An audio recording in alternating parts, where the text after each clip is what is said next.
La rivière Livette a de tout temps été fréquentée par de nombreux visiteurs.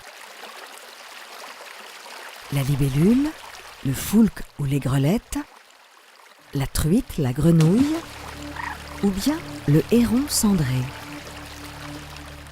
Mais il en est un particulièrement fidèle qui arpente régulièrement les rives du cours d'eau, le garde-rivière.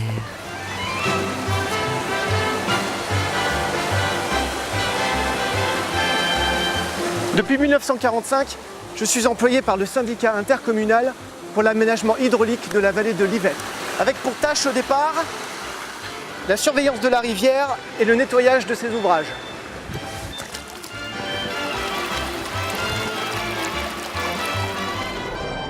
Le SIAVI est un groupement de communes qui a pris la suite en 1945 d'un syndicat de meuniers.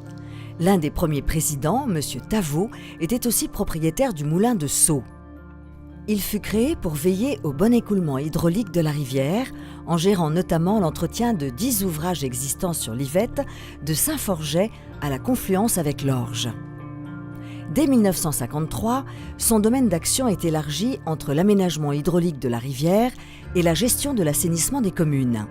C'est à cette date qu'il est décidé la construction du collecteur principal, une succession de chantiers sur une décennie. Tandis que le premier bassin de rétention est créé en 1957, le bassin de Sceaux, conséquence de la crue de 1947.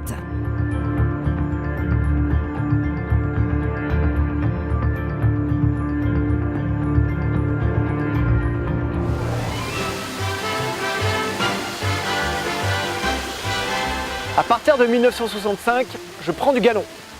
C'est moi qui manœuvre les vannes manuellement. Je surveille les bassins et la rivière et je m'occupe de l'entretien. Curage, fauchage et faucardage.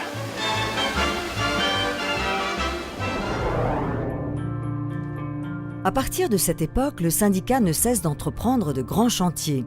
En matière d'hydraulique, pour la maîtrise des inondations, il crée 6 bassins de retenue assurant une capacité de stockage de 1 700 000 m3 suite à la nouvelle crue majeure de 1978. La préoccupation de l'époque est d'optimiser l'écoulement hydraulique des cours d'eau. C'est ainsi qu'est réalisée la canalisation à ciel ouvert de la rivière, comme ici à Bure-sur-Yvette ou à Longjumeau en 69, ainsi que la réhabilitation du clapet de la Vanne Saint-Martin en 75, puis en 80, l'endiguement des berges à Épinay, Orsay et Villebon. Des pratiques bien éloignées des orientations actuelles. En matière d'assainissement, de 1974 à 1980, le développement de l'urbanisation du secteur de l'Île-de-France conduit le syndicat à réaliser le doublement du collecteur principal et, poursuivant l'extension de son réseau, a créé en 1992 l'antenne de Choiseul. Le SIAVI, après s'être installé en 1993 dans de nouveaux locaux et étoffé ses effectifs, prend de l'essor et modifie ses statuts en 1996. En matière d'assainissement, il a pour mission principale d'assurer la collecte, le transport et le traitement des eaux usées et ajoute à ses missions hydrauliques la lutte contre les inondations et la lutte contre la pollution.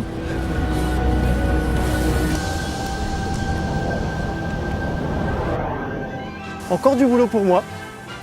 Voilà que maintenant on se préoccupe de la santé de la rivière. En effet, dès 1999, le syndicat entreprend des campagnes qualité rivière. Des analyses physico-chimiques sont effectuées régulièrement sur le cours d'eau.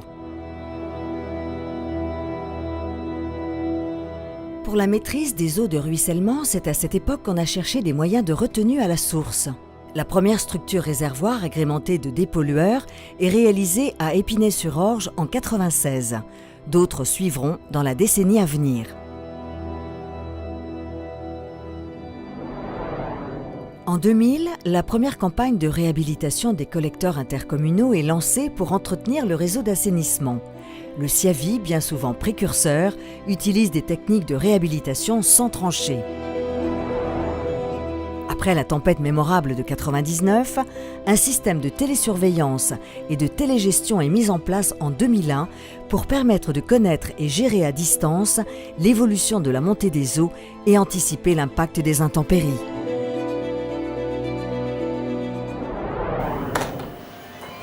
À partir de cette époque, je ne suis plus seul à surveiller la rivière. En plus des ordinateurs qui peuvent actionner les vannes à distance, je suis secondé par un agent, puis 2 en 2003. Allô Jérôme? Tout va bien? Oui Fabien, tous les voyants sont au vert. Avec les collègues, nous formons la cellule de télégestion. Chacun à notre tour, nous assurons une astreinte professionnelle, 7 jours sur 7 et 24 heures sur 24. La capacité de stockage du bassin versant est peu à peu augmentée à 2 055 000 m3 avec la construction de nouveaux bassins et la mise en place de structures réservoirs. La politique de mise aux normes des réseaux d'assainissement s'accélère. De nombreux chantiers de réhabilitation sont entrepris et une cellule d'assistance technique pour les particuliers est créée.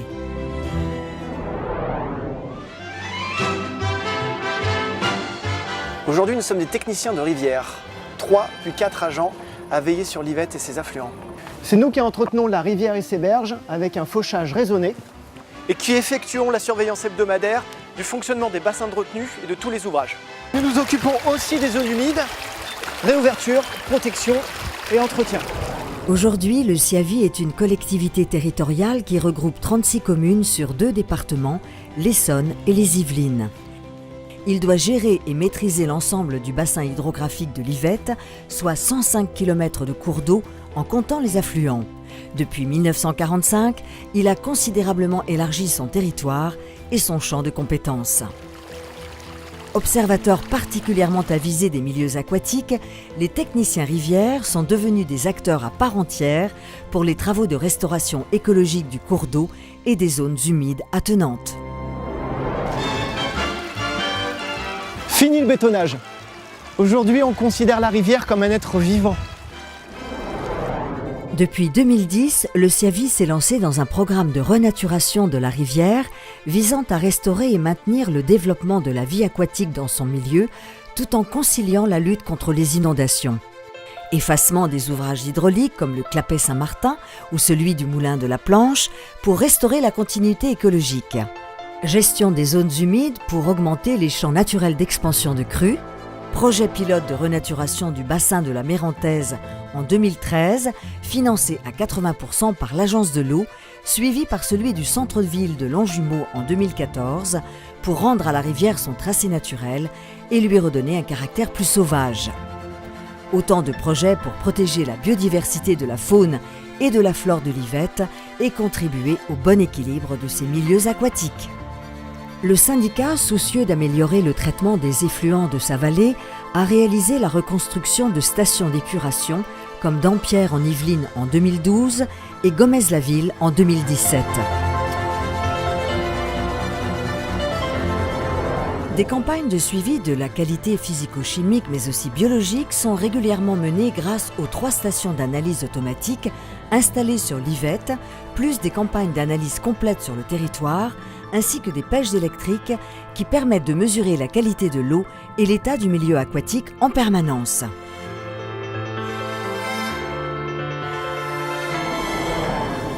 Toutes ces actions doivent permettre d'atteindre le bon état écologique de la rivière, conformément à la directive cadre européenne, tout en permettant de lutter plus efficacement contre les inondations afin d'améliorer la protection des habitants du bassin versant.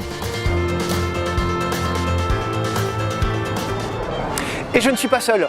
Une équipe d'une petite trentaine de professionnels travaille avec moi et accompagne les élus, tous impliqués au service de la rivière.